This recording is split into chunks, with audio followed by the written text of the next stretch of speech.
नमस्ते, मैं हूं रवीन गौतम और आप देख रहे हैं ब्लंटली स्पीकिंग। और ब्लंटली स्पीकिंग के ऊपर हम चर्चा करने जा रहे हैं कि जो ट्रंप ने पूरी दुनिया में हाहाकार मचाया हुआ है अपने टैरिफ से, उसके ऊपर कि भारत में असल में उसका क्या इम्पैक्ट पड़ने जा रहा है, पड़ रहा है, और आगे भविष्य में क्या इसके ऊपर इम्पैक्ट आ सकता है।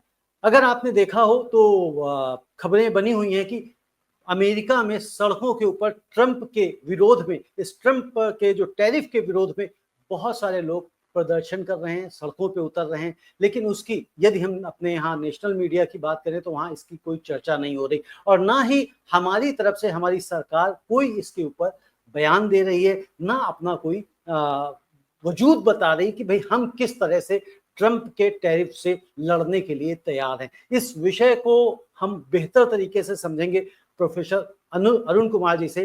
प्रोफेसर साहब से समझने का तात्पर्य यही है कि अभी तक हम सब लोगों को छोटी छोटी जरा जरा सी, कहीं जरा सी जानकारी मिल रही, कहीं कुछ लिखा रहा, कहीं कोई कुछ कह रहा, यहाँ तक कि कोई 26% कह रहा है और कोई 27% कह रहा है। हम इस पे भी बात करेंगे प्रोफेसर साहब से कि भाई ये 26% है या 27%। आप प्रोफेसर साहब, आपका बहुत बहुत स्वागत है। धन्यवाद। नमस्ते जी। नमस्ते। अरुण जी, सबसे पहले तो यही बताएं कि जो 26% और 27% का क्या चक्कर है, क्योंकि बहुत सारे लोग 26% कह रहे हैं और कुछ लोग ऐसे भी हैं जो 27% टैरिफ की बात कर रहे हैं। तो ये विरोधाभास क्यों है? ये अमेरिका में क्रिएट किया गया। उन्होंने पहले 26 बोला, फिर 27 बोला, फिर 26 बोला, तो इसलिए लोग उससे कंफ्यूज हैं कि वो एग्जैक्टली क्या है, 26 है या 27 है।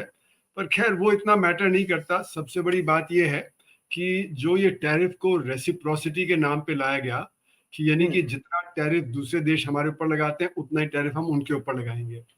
क्योंकि उन्होंने कहा कि हम बहुत लिबरल हैं, हम लोगों को जो छूट दे देते हैं, दूसरे देश हमारे ऊपर ज्यादा टैरिफ लगाते हैं, और इसीलिए हमारा डेफिसिट बहुत ज्यादा है। और क्योंकि हमारा डेफिसिट बहुत है तो उससे हमारे यहाँ जो बेरोजगारी है, उससे हमारे जो वर्कर्स हैं उनको अच्छे जॉब्स नहीं मिलते हैं। ये सब उन्होंने एक तरह से ये जस्टिफाई किया उन्होंने कि हम क्यों टैरिफ बढ़ा रहे हैं। लेकिन अभी जो उन्होंने टैरिफ लगाए हैं उसका इससे कोई लिंक नहीं है, क्योंकि उन्होंने जो टैरिफ लगाए हैं उसके पीछे जो फॉर्मूला दिया है कि जितना हमारा ट्रेड में डेफिसिट है उसको हम वहां से कितना एक्सपोर्ट हो रहा है उससे डिवाइड करेंगे, जो परसेंटेज आएगा उसका आधा हम लगा देंगे। तो ये तो कोई बात हुई नहीं, क्योंकि इससे तो जैसे भारत में एवरेज टैरिफ जो 17% लगाते हैं और जो अमेरिका 3%, तो भी 14% होता है, 26-27% तो होता नहीं है। उसी तरह अमेरिका में और चीन के बीच में 54% का डिफरेंस नहीं था। तो ये कहना कि 54% हम लगा देंगे तो इतना कोई डिफरेंस था ही नहीं उनके टैरिफ के बीच में। तो इसलिए कुल मिला के ये पॉलिसी प्रोटेक्शनिस्ट है, ये रेसिप्रोकल नहीं है। तो प्रोटेक्शनिस्ट का मतलब है कि हमें अपने मार्केट को प्रोटेक्ट करने के लिए हाई टैरिफ लगाने हैं। तो अपने मार्केट को क्यों प्रोटेक्ट करके हाई टैरिफ लगाने हैं? क्योंकि ये जो WTO में नेगोशिएशन हुए थे जो 1995 के बाद, तो देशों ने एग्री किया था कि कौन कितना टैरिफ लगाएगा, और ये माना गया था कि जो डेवलपिंग कंट्रीज हैं वो कमजोर हैं तो वो हायर टैरिफ लगा सकते हैं। खासकर जैसे कृषि है, कृषि में क्योंकि हमारे किसान बहुत गरीब हैं तो वहां पे उनको एक वो था कि जो हम ज्यादा प्रोटेक्शन लगा सकते हैं, ज्यादा टैरिफ लगा सकते हैं। लेकिन ट्रंप साहब उसी को खत्म करना चाहते हैं। यानी जो WTO में नेगोशिएशंस हुए थे जिसकी तहत जो अमेरिका को ट्रिप्स में फायदा हुआ, यानी इंटेलेक्चुअल प्रॉपर्टी राइट्स में, और ट्रिम्स में यानी इन्वेस्टमेंट मेजर्स में हुआ, सर्विसेज सेक्टर में फायदा हुआ, उसकी तरफ वो ध्यान ना देके वो ये कह रहे हैं कि क्योंकि आपके टैरिफ ज्यादा हैं तो हम भी ज्यादा टैरिफ लगाएंगे। तो जो नेगोशिएशन है एक तरफ से खत्म हो गया है, तो WTO को एक तरह से खत्म किया जा रहा है। तो इसकी वजह से हो क्या रहा है कि जब आपको ये बुनियादी तौर पे देखना है कि जो जॉब्स थे खासकर इंटरमीडिएट टेक्नोलॉजी के, वो डेवलपिंग कंट्रीज में क्यों गए, और जो हाई टेक्नोलॉजी जॉब्स थे वो तो उन्नत देशों में ही रहे। तो जो इंटरमीडिएट टेक्नोलॉजी जॉब्स हैं जैसे कि ऑटोमोबाइल सेक्टर है, जैसे मेटल प्रोडक्शन है, बाकी और इस तरह की चीजें हैं, वो इसलिए गए क्योंकि अमेरिका में मिनिमम वेज बहुत हाई है। यानी वहां पे $15 प्रति घंटा की मिनिमम वेज है। यानी एक दिन में एक व्यक्ति 12,000 रुपए कमा सकता है, और भारत में 10,000 उससे कम कमाने वाले बहुत लोग हैं। तो जितना एक महीने में आदमी नहीं कमाता उतना एक दिन में वहां पे कमा लेता है। और खासकर ऑटोमोबाइल सेक्टर हुआ या और जैसे मेटल्स वगैरह हुए, वहां तो $15 की जगह $25-30 होता था, यानी दुगना। तो क्योंकि वो कॉस्ट ऑफ प्रोडक्शन बढ़ गया वहां पे, तो इसलिए वो रीलोकेट किया डेवलपिंग कंट्री में। तो एमएनसीज ने अपना रीलोकेट किया चाइना में, बाकी जगह जहां जहां उनको सहूलियत मिली, और लंबे लंबे सप्लाई चेन बन गए। तो ये सारा जो प्रोसेस था वो ग्लोबलाइजेशन का प्रोसेस था। इसमें हमारे वर्कर्स को नुकसान हुआ इस ग्लोबलाइजेशन में, क्योंकि जो मल्टीनेशनल्स है उनको फायदा हुआ और वर्कर्स वगैरह को नुकसान हुआ। अब क्या हो रहा है, अब डी ग्लोबलाइजेशन होगा, क्योंकि जब इतना आपने हाई टैरिफ लगा दिया तो उसको आप विड्रॉ नहीं कर सकते। अगर आप विड्रॉ करेंगे तो इंडस्ट्री वापस अमेरिका नहीं पहुंचेगी। आपने तो हाई टैरिफ इसलिए लगाया जिससे कि उत्पादन अमेरिका में हो जाए, पर अमेरिका में क्योंकि वेज ज्यादा है तो वो सस्ता तो होगा नहीं, तो उतना प्रोटेक्शन उसको देना ही पड़ेगा आपको इंटरनल मार्केट में। तो प्रोटेक्शन एक तरह से परमानेंट हो जाएगा। अगर वो प्रोटेक्शन परमानेंट हो गया तो फिर अमेरिका में दाम बढ़े रहेंगे, क्योंकि जब आपने जो माल $100 का पहले आता था उस पर 3% टैक्स था, अब आप उस पर 20%, 25%, 35% कर रहे हैं, तो वही जो दाम $103 का था वो $130 तक पहुंच जाएगा। तो उससे इन्फ्लेशन होगा। जो इन्फ्लेशन होगा तो उससे जो वहां के वर्कर्स वगैरह हैं उनकी तो आमदनी बढ़ेगी नहीं, तो उनकी रियल परचेजिंग पावर गिर जाएगी। तो रियल परचेजिंग पावर गिर जाएगी तो उनकी डिमांड कम हो जाएगी, तो अमेरिका में एक तरह से मंदी की तरफ जाएगा। और क्योंकि हमारे एक्सपोर्ट उनकी तरफ कम हो जाएंगे तो हमारे यहाँ भी परेशानी होगी। जैसे चीन है, उसका बहुत सारा एक्सपोर्ट होता था अमेरिका में, तो वो एक्सपोर्ट जब कम होगा तो अमेरिका में उत्पादन कम हो जाएगा और चाइना में उत्पादन कम होगा। और ये भी बात है कि देखिए अमेरिका में तुरंत तो सारी फैक्ट्री लग नहीं सकती, उसमें साल 2 साल लगेगा, तो उनको कहीं ना कहीं से जो वो प्रोक्योर करना पड़ेगा, जो सप्लाईज उनके यहाँ आती हैं, जैसे ऑटोमोबाइल कंपोनेंट्स हैं तो उनको कहीं से प्रोक्योर करना पड़ेगा जहां सस्ता मिलेगा। तो सप्लाई बॉटलनेक्स क्रिएट हो जाएंगे, तो सप्लाई बॉटलनेक्स क्रिएट हो जाएंगे तो उससे फिर जो इन्फ्लेशन होगा, तो कई तरह से इन्फ्लेशन वहां पे आने की संभावना है। बिल्कुल। अरुण जी, इसमें एक चीज पूछना चाह रहा था, जैसे भी आपने कहा कि 17% टैरिफ है इंडिया लगाता है, तो जब 17% अगर इंडिया लगाता है तो ये जो 52% वाला है, ये फिगर कहाँ से निकल के आएगा और अमेरिका ने कहाँ से निकाल लिया? नहीं, वो तो चीन का जो के ऊपर उन्होंने मतलब पहले 20% था और अब 34% और कर दिया, तो 54% कर दिया उन्होंने। तो वो 34% कैसे कैलकुलेट किया कि उनका कितना ट्रेड में सरप्लस है चीन का, और उसको एक्सपोर्ट से डिवाइड कर दिया, तो वो परसेंटेज 68% आया। तो 68% का आधा करके उन्होंने 34% कर दिया। पर ये तो बिल्कुल बेतुका कैलकुलेशन है। लेकिन मैं ये भारत के परिप्रेक्ष्य में पूछ रहा था, जो भारत है, जो 52% की बात कही जा रही, जैसे भी आपने भी 17% बोला था, और भी कुछ एक्सपर्ट्स कह रहे हैं कि भाई ये 17% तक ही आ रहा है, तो 52% कहां से आ रहा, वो मैं समझ नहीं, वो मतलब कि आपका जो सरप्लस है ना ट्रेड में, उसको आप एक्सपोर्ट से डिवाइड कर दीजिए, तो 52 हुआ, 52 का आधा 26 हुआ, तो वो 26 लगा रहे हैं। तो ये बेतुकी बात है, इससे कोई वो नहीं होता। हाँ, ये बेतुकी है, इससे कोई फर्क नहीं पड़ेगा। पर आपने टैरिफ लगा दिया, और आपने टैरिफ उतना ज्यादा लगा दिया जो रेसिप्रोसिटी से बहुत ज्यादा है, और वो मतलब चीन पे भी लगा दिया, वियतनाम पे भी लगा दिया, भारत पे भी, जो आपके बड़े ट्रेडिंग पार्टनर्स हैं उन पे लगा दिया। तो वहां का माल जब महंगा आएगा तो फिर आपके यहाँ दाम बढ़ जाएगा, क्योंकि अगर पहले $100 का आता था, अब वो 127 का आएगा। तो 127 का आएगा तो मतलब उतना दाम बढ़ जाएगा उन चीजों का, तो इन्फ्लेशन होगा, जिससे कि वहां पे अमेरिका में डिमांड कम होगी, अमेरिका में एक तरह से कंजम्पशन कम होगी और स्लो डाउन शुरू हो जाएगा। और वहां पे जब स्लो डाउन शुरू होगा तो जाहिर सी बात, वो इंपोर्ट भी कम मात्रा में करेंगे। जब वो इंपोर्ट कम मात्रा में करेंगे, जो एक्सपोर्टर्स कंट्री हैं, तो उनका माल कम बिकेगा। तो यानी कि ओवरऑल ही ये मंदी की तरफ हम जा सकते हैं। तो अगर हम लोग, मतलब जो बाकी देश हैं, हम लोग अपना कुछ साठगांठ कर लें और हम आपस में ट्रेड बढ़ा लें, तो उसकी थोड़ी बहुत भरपाई होगी। लेकिन फिर भी अमेरिका क्योंकि दुनिया की 26% जीडीपी उत्पादन करता है, सबसे बड़ी अर्थव्यवस्था है, तो असर तो होगा, लेकिन उसको मिनिमाइज किया जा सकता है। क्योंकि अभी क्या होगा कि देखिए, चीन के पास सरप्लस होगा, भारत के पास होगा, ईयू के पास जो वहां भेजते थे जो अब कम जाएगा, तो कहीं डंपिंग ना शुरू हो जाए। डंपिंग शुरू हो गई तो हम एक दूसरे पे भी टैरिफ लगा देंगे, तो आपस में भी झगड़ा, तो वो टैरिफ वॉर हो जाएगी। तो उससे जो मंदी है वो ज्यादा लंबे समय तक चलेगी। पर अगर हम सिर्फ अमेरिका के खिलाफ करते हैं, एक दूसरे के खिलाफ नहीं करते हैं, तो अमेरिका पे असर पड़ेगा, बाकी देशों पे कम असर पड़ेगा, और हम अपना ट्रेड बढ़ा के उसकी काफी कुछ भरपाई कर सकते हैं। तो ये ट्रेड वॉर नहीं शुरू हो जानी चाहिए बाकी देशों के बीच में, इसका ध्यान रखना पड़ेगा। बिल्कुल, तो यानी कि आपका ये सजेशन है कि यदि सारे देश मिलके एक साथ खड़े हो जाएं और अमेरिका के अगेंस्ट में अगर अपनी स्ट्रेटजी बनाएं तो शायद फिर भी अमेरिका को झुकाया जा सकता है और इस जी हाँ, मुसीबत से बाहर निकला जा सकता जी हाँ। तो अमेरिका पे है। ज्यादा असर पड़ेगा तो वो 1-2 महीने में उनको भी रिटर्न करना पड़ेगा। जैसे आपने शुरू में कहा कि आज पब्लिक भी जो है प्रोटेस्ट कर रही है, कॉर्पोरेट सेक्टर वाले भी बोल रहे हैं कि हमारी सप्लाई चेन डिस्टर्ब हो रही है, तो जो ये नहीं करना चाहिए। यहाँ तक कि सुनने में आ रहा है कि इलॉन मस्क भी कह रहे हैं कि ऐसा नहीं करना चाहिए। तो अगर ये बड़े बड़े कॉर्पोरेट्स हैं, वहां पे जो लोग हैं और वहां की जुडिशरी है, जुडिशरी में भी केसेस वगैरह शुरू हो गए हैं। तो इसलिए अगर ये सारा होता है तो ट्रंप साहब को हो सकता है 1.5-2 महीने में रिवर्स करना पड़े। पर उसके लिए बाकी देशों को सबको मिलके अपने ऊपर एक दूसरे के ऊपर टैरिफ नहीं लगाना चाहिए, डंपिंग नहीं करनी चाहिए। और चीन को ये एडवांटेज है कि उनके पास सरप्लस बहुत है। तो चीन अगर बिना डंपिंग किए अपना ट्रेड बढ़ाता है बाकी देशों के साथ और बाकी देशों से भी इंपोर्ट बढ़ाता है, तो हो सकता है कि साठगांठ हमारी आपस में हो जाए, गठबंधन हो जाए, जिससे कि हम ट्रंप पे प्रेशर डालें कि दोबारा आप वो करें। करें बिल्कुल ठीक। एक चीज इसमें और मैं समझना चाह रहा हूँ, जिस तरह से आपने कहा कि भाई अगर अमेरिका फैक्ट्री लगाने का प्रयास भी करता है, यानी कि अपनी मेक इन अमेरिका शुरू करता है, जिस तरह से हमने मेक इन इंडिया शुरू किया हुआ था, तो अगर वो 2-3 साल लगेंगे भी, एक तो 2-3 साल लगेंगे, प्लस दूसरी बात ये भी तो अरुण जी है कि वहां पे लेबर तो हमसे या और देशों से बहुत महंगी है, तो उनको तो सस्ता माल तो वैसे भी नहीं पड़ने वाला है। तभी मैंने कहा कि परमानेंट वो हाई टैरिफ रखना पड़ेगा। अगर वो वहां पे उत्पादन करना चाहते हैं और वो अपना उत्पादन बेचना चाहते हैं तो बाहर से माल ना आए, उसके लिए ये टैरिफ परमानेंट करने पड़ेंगे। तो इसलिए मैंने कहा कि ये तो प्रोटेक्शनिज्म का दौर है, ये रेसिप्रोसिटी का दौर नहीं है, ये प्रोटेक्शनिज्म का है।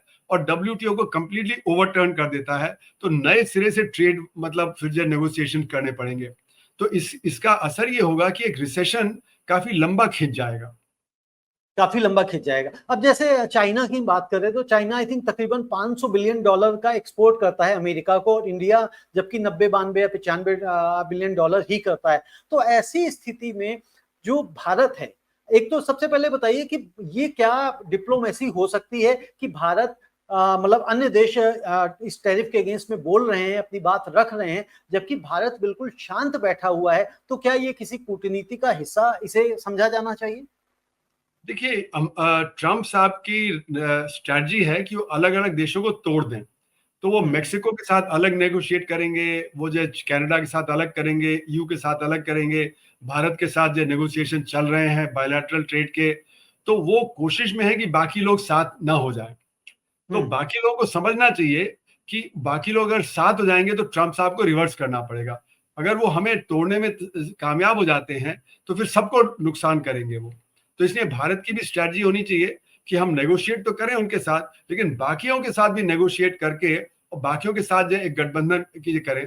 तो ब्रिक्स और ईयू अगर साथ हो जाते हैं तो उसका बड़ा असर पड़ेगा। तो हमें ब्रिक्स के अंदर सब ये एक नेगोशिएशन करके और अपने ट्रेड सही ढंग से करें, जिससे ना तो कोई डंपिंग करे और ना कोई टैरिफ लगाए, क्योंकि अगर डंपिंग शुरू हो गई तो टैरिफ सब लगाएंगे।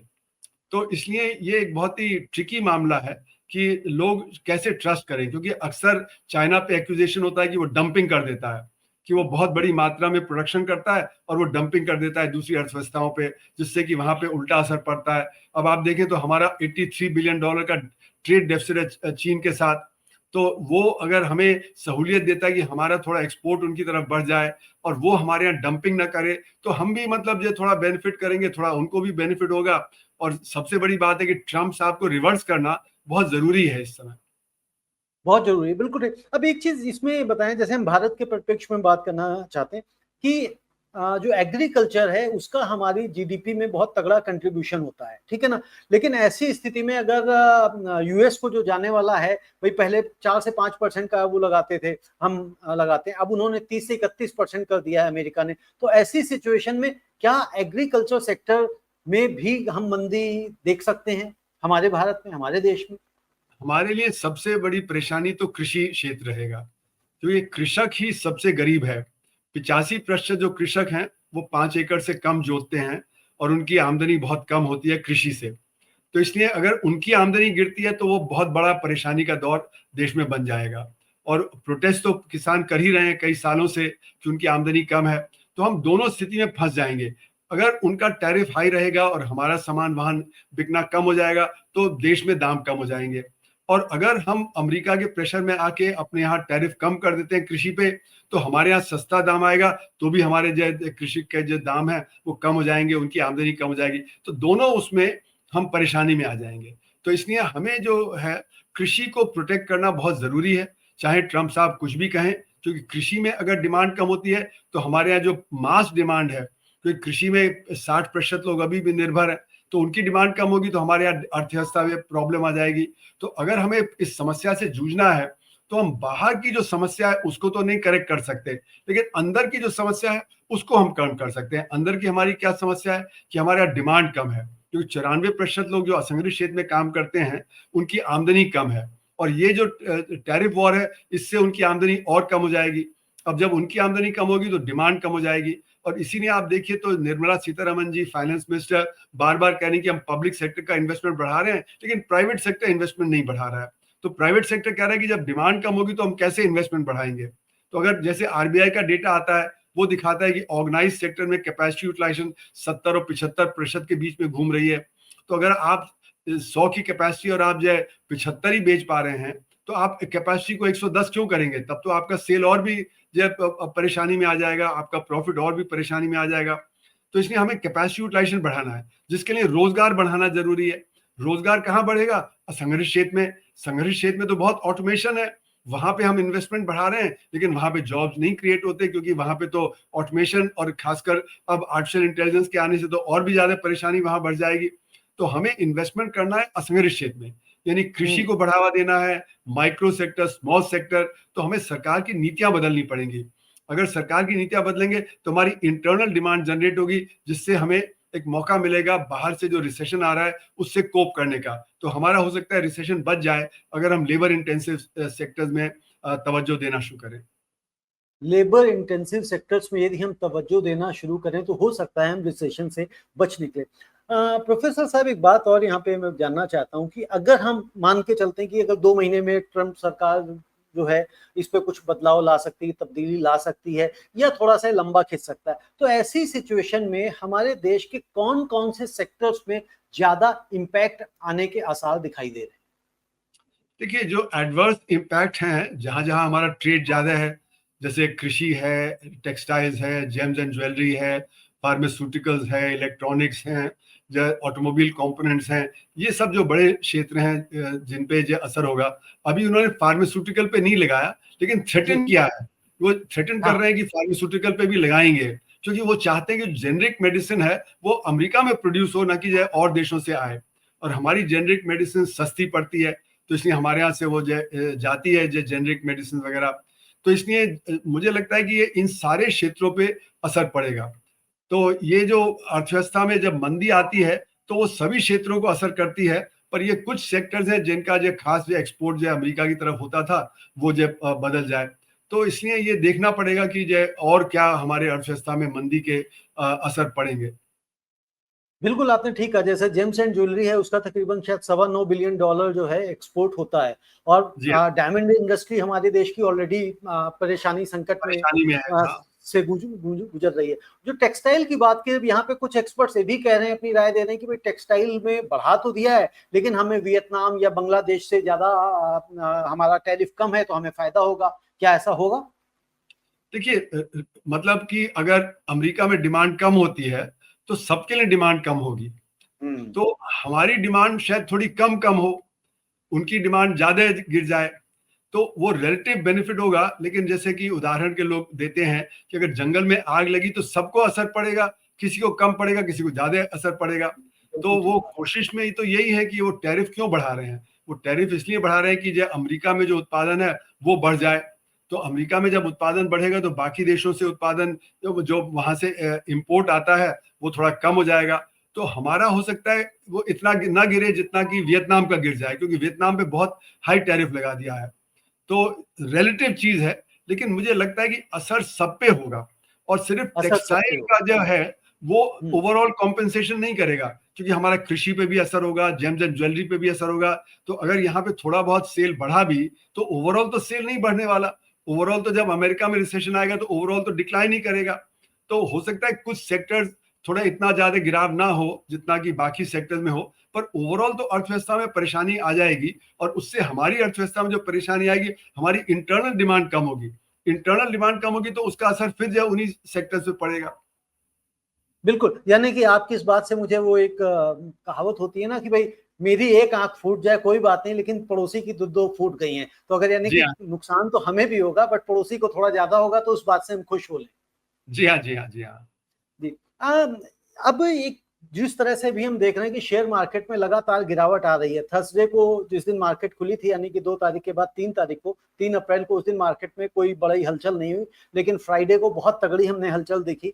और कल जो हमने मार्केट में, हाँ, आज मतलब जो मार्केट में गिरावट देखी तो बहुत ही भयानक रही है। तो क्या अभी हम शेयर मार्केट में इस तरह की गिरावट और एक्सपेक्ट कर सकते हैं? देखिए ऐसा है कि ये अनिश्चितता का दौर है, और ये अनिश्चितता का दौर देश में कोई अभी तो समझिए कि 6 महीने से चल रहा है। जब से ये जी। हवा चली कि ट्रम्प साहब प्रेसिडेंट बन जाएंगे, तो तब से एक अनिश्चितता का दौर हुआ। जब अनिश्चितता होती है तो जो फॉरेन कैपिटल विड्रॉ करता है वो सेफ हेवन में जाना चाहता है। तो सेफ हेवन तो अमेरिका को समझा जाता था, तो इसलिए हमारे यहाँ जो स्टॉक मार्केट गिरना शुरू हो गया, और फिर उसके गिरने से क्या हुआ कि फॉरेन एक्सचेंज का जो रिटर्न होने लगा, और फॉरेन एक्सचेंज रिटर्न होने से हमारा रुपया कमजोर होने लगा। तो ये अनिश्चितता के दौर में ये सारे असर होते हैं। अभी क्या है कि जो लोगों ने सोचा था कि शायद नेगोशिएशन हो जाए, शायद इतना अर्जेंट ना करें, और अब जो प्रोटेक्शनिस्ट पॉलिसी फॉलो कर रहे हैं तो सबको लग रहा है कि इससे तो लंबा असर पड़ेगा। तो जब लंबा असर पड़ेगा तो अनिश्चितता और ज्यादा बढ़ गई है। तो इसके चलते हुए स्टॉक मार्केट गिरा, क्योंकि जो फॉरेन इन्वेस्टर है वो पैसा विड्रॉ करेंगे, वो सेफ्टी में जाएंगे।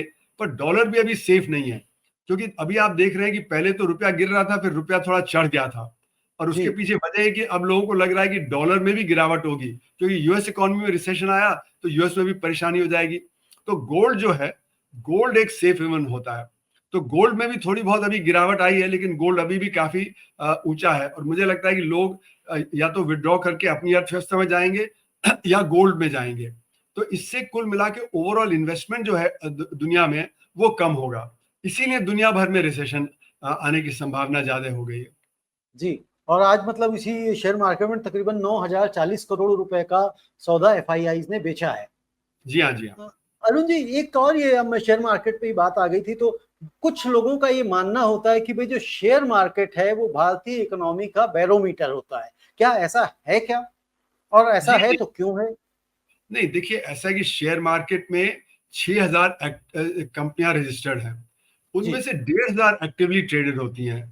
हम्म। मतलब ये समझिए कि जब ज्यादा परेशानी होगी तो 2-2,500 एक्टिवली ट्रेडेड कंपनियां होंगी। तो हम्म। बाकी जो है हमारे यहाँ 6 लाख स्मॉल और मीडियम इंडस्ट्री है, और 6 करोड़ हम्म। माइक्रो हैं। तो ये जो स्टॉक मार्केट है वो हमारे स्मॉल और मीडियम को नहीं रिफ्लेक्ट करता, और माइक्रो को तो बिल्कुल रिफ्लेक्ट नहीं करता है। तो माइक्रो गिरावट पे है, स्मॉल गिरावट पे है, लेकिन स्टॉक मार्केट बढ़ रहा है। तो स्टॉक मार्केट बढ़ रहा है, ये 1,500 जो एक्टिवली ट्रेडेड स्क्रिप्ट है उनकी वजह से ये बढ़ रहा है। तो ये हमारे जो कृषि में परेशानी है, हमारे माइक्रो सेक्टर में परेशानी है, हमारे स्मॉल सेक्टर में परेशानी है, उसको बिल्कुल नहीं दर्शाता है। तो stock market is not a reflection of our economic health. तो इसलिए मेरा मानना है कि इसमें तो स्टॉक मार्केट को कंट्रोल करने वाले 0.1% होते हैं पॉपुलेशन के, जिनकी बड़ी होल्डिंग होती है, जिनकी सिग्निफिकेंट होल्डिंग होती है, जो कंपनियों को मैनेज करते हैं। और ये 0.1% के ऊपर आप समझिए 1-2% हो गए जो अपर मिडिल क्लास के होते हैं, उनका इन्वेस्टमेंट होता है। बाकी तो जो कहा जाता है कि 7-8% और लोग हैं, उनकी तो बहुत छोटी होल्डिंग होती है, और उनको तो कंट्रोल करने का कोई सवाल ही नहीं उठता। वो तो भेड़ चाल होती है उसके हिसाब से चलते हैं। जब मार्केट चढ़ने लगता है तो वो आ जाते हैं, फिर जब मार्केट गिरने लगता है तो फंस जाते हैं। तो इसलिए जो छोटे और मीडियम इन्वेस्टर्स हैं उनके लिए ये मार्केट बिल्कुल नहीं है। ये जो ऊपर का तबका है उसके लिए है, जो कंट्रोलर्स हैं, जो ओनर्स हैं, उनके लिए ये स्टॉक मार्केट है। बाकी तो सब फंस जाते हैं उसमें आके। बिल्कुल ठीक है। लास्ट में एक क्वेश्चन मैं चलते चलते पूछना चाहता हूँ कि ये जो अभी टैरिफ के बाद जो मंदी का यदि खतरा दिखाई दे रहा है, तो ऐसे में हमारे जो भारतीय हैं उनको क्या कदम उठाने चाहिए, क्या प्रिकॉशंस लेने चाहिए?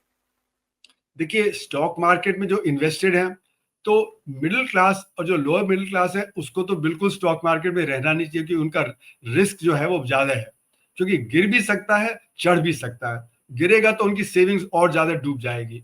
तो इसलिए उनका रिस्क लेना तो खतरे से खाली नहीं है। जो उससे बेहतर है उनको अभी होल्डिंग करना चाहिए, क्योंकि अभी पता नहीं बढ़ेगा चढ़ेगा क्या है, पर उनके लिए उतना रिस्क मायने नहीं रखता, क्योंकि उनके बाकी इन्वेस्टमेंट भी होते हैं। तो अलग अलग तबकों का अलग अलग होना चाहिए। लेकिन सवाल ये कि अपनी अर्थव्यवस्था को कैसे बचाया जाए। अर्थव्यवस्था को बचाने के लिए सरकार को फिस्कल पॉलिसी में कदम लेने चाहिए कि वो माइक्रो सेक्टर, स्मॉल सेक्टर और कृषि को जब बढ़ावा दे, वहां पे इन्वेस्टमेंट बढ़ाए, जिससे कि वहां पे डिमांड बनी रहे। जब वो डिमांड बनी रहेगी तो अर्थव्यवस्था पटरी पे रहेगी, और नहीं तो हम भी रिसेशन में चले जाएंगे। इसका सबसे बड़ा उदाहरण है 2007 से 2009 के बीच का जो रिसेशन था। उस समय हमने रूरल डिमांड तेज की, हमने रूरल एम्प्लॉयमेंट गारंटी स्कीम किया, मिड डे मील स्कीम किया, हमने जो उस समय ऋण माफी की किसानों की। इस तरह से हमने करीब 2 लाख करोड़ रुपए का अतिरिक्त परचेजिंग पावर रूरल एरिया में डाल दी। तो उससे हमारी अर्थव्यवस्था में जो गिरावट हुई वो कम हुई, हमारा रिसेशन नहीं आया। हमारे अर्थव्यवस्था फिर भी 4.5% की रफ्तार से बढ़ती रही, जबकि जो और अर्थव्यवस्थाएं हैं वो तो नेगेटिव टेरिटरी में आ गई थी। तो अभी भी अगर हम रूरल और ये जो छोटे तबके हैं, जो कमजोर तबके हैं, उनको मदद करते रहेंगे तो वहां से डिमांड बनी रहेगी, तो अर्थव्यवस्था में गिरावट कम होगी।